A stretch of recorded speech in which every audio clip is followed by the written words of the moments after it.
Voilà, Mariam Pierzadeh, est-ce que le régime iranien apparaît paradoxalement en position de force face à Trump?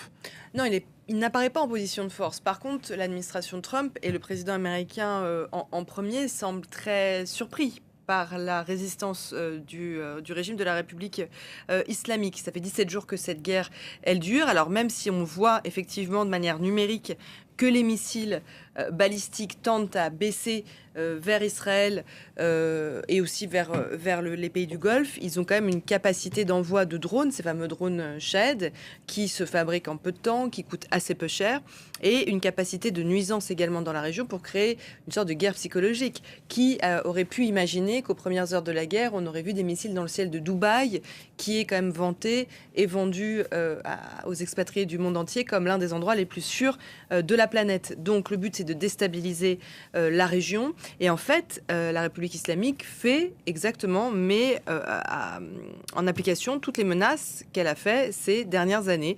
Bloquer le détroit d'Ormuz ou alors attaquer les bases américaines ou européennes, les bases américaines qui se situent dans la région. Donc effectivement, ce régime, il tient parce qu'il s'était préparé à cette guerre. On s'attendait tous à cette guerre, enfin ceux qui connaissent le Moyen-Orient. L'agenda a été un petit peu bousculé par l'information du Mossad très implanté en Iran, qu'il y avait une grande réunion avec Ali Khamenei, le guide suprême, donc il n'était pas caché dans un bunker, et donc une opportunité de pouvoir l'éliminer. C'est pour ça que l'agenda a été un peu bousculé. Mais ce régime iranien, il se prépare depuis des dizaines d'années. Ça fait 47 ans qu'il est en place à cette guerre. Et Est-ce qu'il se particulièrement... prépare, excusez-moi, à une sortie de guerre? Parce qu'il y a Donald Trump qui cherche visiblement une porte de sortie depuis plusieurs jours. Le Qatar dit une issue diplomatique est possible si l'Iran cesse les attaques. Alors, notre point de comparaison, c'est la guerre des 12 jours avec Israël En au juin. mois de juin dernier. C'est Donald Trump qui avait mis fin à la guerre avec ses 3 frappes donc sur ces 3 sites d'enrichissement uranium et du nucléaire lié au nucléaire iranien.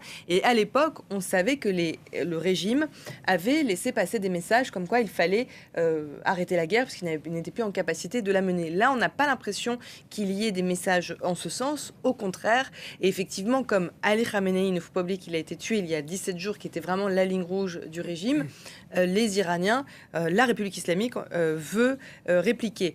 Est-ce que si les États-Unis cessent cette guerre, est-ce que les Iraniens arrêteront également? J'en suis vraiment pas sûre, puisque ils sont prêts à aller jusqu'au bout, parce que c'est d'ailleurs ce qu'a dit Abbas Araghchi, qui est le ministre iranien des Affaires étrangères, aller jusqu'au bout, jusqu'à la certitude qu'il n'y aura pas d'autre guerre. Et jusqu'au bout de quoi? Alors oui, la certitude. Alors jusqu'au bout de oui, quoi, c'est c'est la grande question.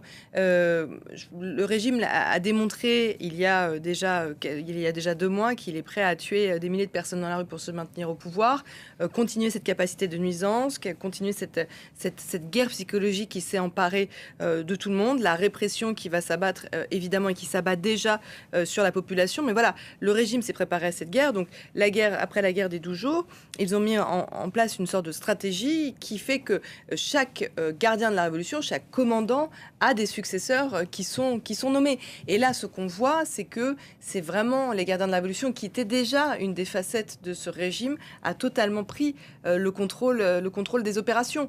Donc, quand Donald Trump dit que la guerre est terminée, mais quels étaient ces buts de guerre? Quels sont les buts de guerre israéliens? C'est la grande question qu'on se pose. Est-ce que c'était l'élimination d'Ali Khamenei?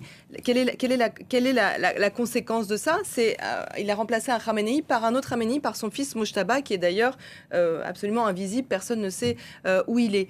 D'affaiblir le régime, c'est faux, parce que le régime aujourd'hui est dans les rues et la répression est de plus en plus forte. Elle était déjà extrêmement forte contre la population. Encore 500 arrestations annoncées seulement, donc sûrement beaucoup plus de personnes qui juste filment les missiles qui tombent sur des sites et qui peuvent les partager sur les réseaux sociaux. Le régime aujourd'hui n'est pas affaibli. Si demain la guerre se termine, il y aura toujours une république islamique qui sera au pouvoir en Iran. D'ailleurs, Internet est toujours coupé. Internet est toujours coupé. 17e jour.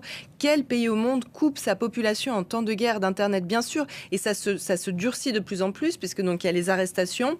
Il y a vraiment une chape de plomb qui s'est abattue, puisque comme les commissariats de police sont visés par l'armée israélienne, toutes ces forces de police sont partout en fait dans les villes, dans Téhéran notamment. Elles dorment dans leur voiture, elles sont dehors, elles ne sont plus dans les commissariats.